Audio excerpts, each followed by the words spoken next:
분위기의 사람이고 뭐 이런 자세한 묘사들을 두 번째 다시 보면서 똑같은 영화를 다시 보면서 하게 되고 세 번째 단계에서 문단을 만드는 거예요. 한 씬별로. 예를 들어서 어떤 여자가 어떤 집에 들어가가지고 자기 집에 도착해가지고 시장에서 사온 물건을 식탁에 올려놓고 도마를 준비를 하고 당근을 꺼내서 잘라가지고 무슨 찌개에다 이렇게 넣고 장면이 딱 끝났다. 그러면은 그거를 들어오면서부터 나갈 때까지 그 장면이 끝날 때까지 그걸 묘사를 하는 거예요. 3단계, 첫 번째 단계 기본적으로 회화하는 게 잡혀요. 두 번째 단계 관찰력이 생겨요. 세 번째 단계에서 문법이 다 잡혀요. 왜냐면 문장과 문장을 연결해야 되잖아요. 접속사, 관계대명사 이런 게 다 나오게 돼요. 거기서. 이 클래스 하나만 가지고도 영어는 돼요. 이거의 최대 장점은 뭐냐면 그렇게 영화를 하나 끝내시잖아요. 밖에 나갔어. 보통 이렇게 사람들이 이렇게 묶는 걸 포니테일이라고 하죠. 포니테일을 묶었다고 하는데 영화에서 그걸 공부를 한 사람은 따로 복습을 하지 않아도 밖에서 누군가 그렇게 영화라는 거는 일반 생활의 연장선상이고 그걸 농축해서 한두 시간에 모든 장면이 다 들어가 있는 거잖아요. 한 사람의 인생이. 그러면 대부분 밖에서 보는 것들이 영화에 다 나와요.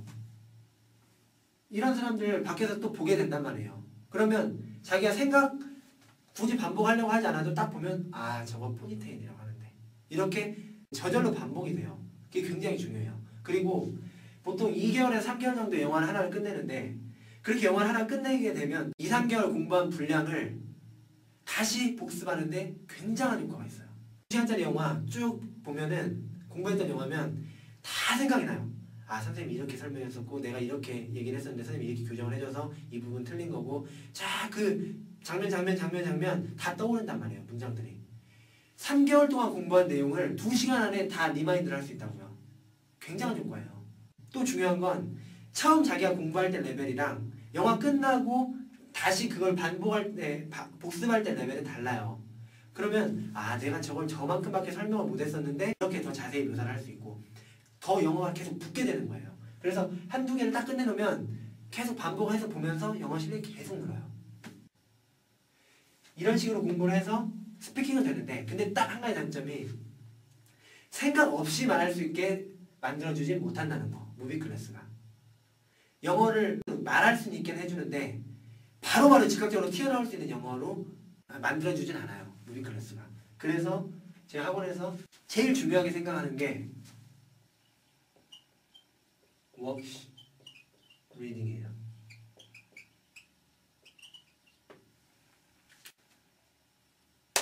되는 방법이에요. 이건. 과학적으로도. 세상에 두세 번 읽어가지고 절대 안 돼요. 오늘날 학생들이 공부하고 두세 번 반복하죠. 그건 반복이 아니에요. 영어를 반복한다는 거는 수백 번, 1000번 이상 이런 식으로 반복이 돼야 돼요. 그리고 그것도 반복하는 주기를 굉장히 잘 맞춰줘야 들어간다는 거. 그게 굉장히 중요한 건데 워크시트라는 거는 필리핀에서 공부를 할 수 있는 것 중에 가장 최고의 으뜸이에요. 제가 보기엔. 이렇게 공부하는 학원이 단 한 군데도 없죠. 그래서 저희 학원 특이하다고 하는 거고 이것 때문에 학생들이 오는 거고 이것 때문에 학생들의 실력이 늘기도 하고 이것 때문에 포기를 하기도 해요. 보통 힘든 작업이 아니거든요. 워크시트 리딩이라는 거 간단히 말씀드리면 저희 학원 같은 경우 모든 수업 시간에 워크시트라는 연습장이 있어요. 선생님하고 얘기를 하면서 학생들이 얘기를 하면 틀리는 부분들이 있죠. 아니면 더 좋게 말해야 되는 부분들 이런 부분들을 다 교정을 해요.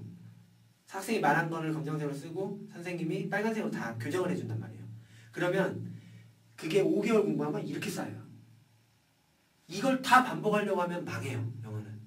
이거는 그냥 복습만 하는 거고 거기서 하루에 5개나 10개씩만 뽑아요. 다양한 종류로. 교정받은 문장을 반복하는 거하고 그냥 일반 책에 나온 문장을 반복하는 거 굉장히 달라요. 습득력에 있어서. 그렇게 해서 예를 들어 뭐 첫 페이지 1번부터 10개를 써요. 그 다음날 두 번째 또 뭐 10개를 쓰죠. 세 번째 날 10개를 쓰죠. 그렇죠? 근데 이걸 어떤 식으로 반복을 하냐면은 처음에 읽을 때는 발음하고 속도예요. 제대로 된 발음으로 최대한 빨리 말하는 거. 이게 가장 관건이에요.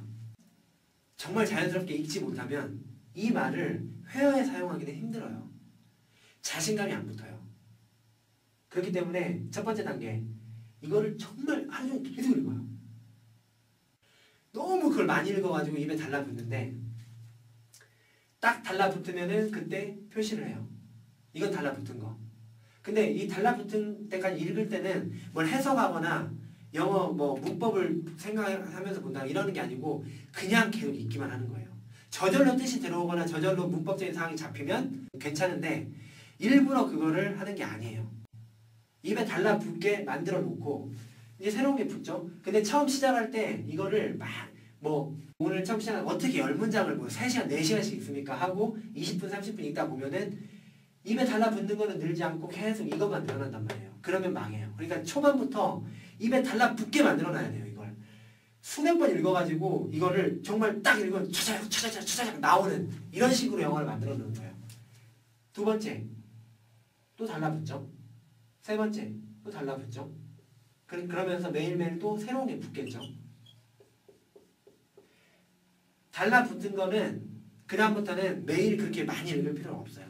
하루에 뭐 아침에 한 번, 저녁에 한 번 이런 식으로 그때부터는 매일 봐주는 거예요. 이 달라붙은 거는 이제 매일 보는 거예요. 근데 한 2번씩만. 그때 볼 때부터 문장을 보기 시작하는 거예요. 그때는 정상 속도로 쫙 읽으면서 아, 오늘은 이런 게 좀 눈에 딱 띄네. 아, 보통 이런 거 뒤 앞에는 on이라는 전치사가 많이 붙는구나. 이거는 보통 이런 단어하고 이런 단어하고 이런 식으로 많이 붙어서 문장들이 구성이 되는구나. 이런 것들을 한 번에 여러 가지를 생각하는 게 아니고 딱 한 번 착 읽으면서 느끼는 것들을 하나씩 뽑아내는 거예요. 전체적으로 한 번 딱 생각도 해보고 이런 식으로 이 붙은 거는 매일 봐주다 보면 똑같은 문장에서 굉장히 많은 것들을 얻어낼 수가 있어요. 오늘 볼 때, 오늘 반복해서 볼 때랑 내일 볼 때랑 다음날 볼 때랑 또 틀려요. 계속 새로운 게 나와. 희한해. 그러다 보면은 본 거를 자기가 많이 읽은 거를 또 읽는 게 더 재밌어질 때가 있어요. 그러면 이렇게 계속 이제 붙죠.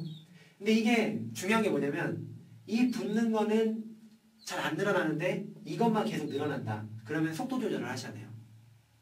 이 속도 조절을 잘해서 두 가지가 같이 이렇게 나가는 거예요. 그렇게 되면 어떤 현상이 일어나냐면은 몸에 이게 체화가 돼요. 문장 자체를 외우는 게 아니에요. 절대 외우면 안 돼요. 외운다는 거는 다시 얘기를 할 때 끄집어내는데 시간이 걸려요. 그러면은 자연스러운 영어 회화가 불가능해져요. 그래서 통문장 암기하고 워크시트는 굉장히 다른 거예요. 통문장 암기는 안 돼요. 암기하지 마세요. 외우는 순간 모든 게 복잡해져요. 외우는 게 아니고 그걸 계속 보다 보니까 틀만 남는 거예요. 틀만. 틀이 남는다는 얘기는 너 외운 문장 한번 얘기해봐 하면 기억나는 문장이 하나도 없어. 근데 말하는데 전혀 지장이 막 나와요. 틀만 남아있기 때문에 그리고 이건 교정받은 틀이기 때문에 문법적으로 하자가 많지 않아요. 하자가 있어도 나중에 스스로 교정이 돼요. 읽다 보면. 그러면 어떤 현상이 나타나냐. 기억나는 문장은 하나도 없는데 이 틀을 이용해서 그냥 말이 자연스럽게 나와요. 그리고 알고 있는 틀이 그거밖에 없기 때문에 그렇게만 얘기를 하니까 콩글리시가 나오진 않아요. 문법적으로 문제가 없는 문장이 자연스럽게 나온다는 얘기예요. 그 상태를 만들어 주셔야 돼요.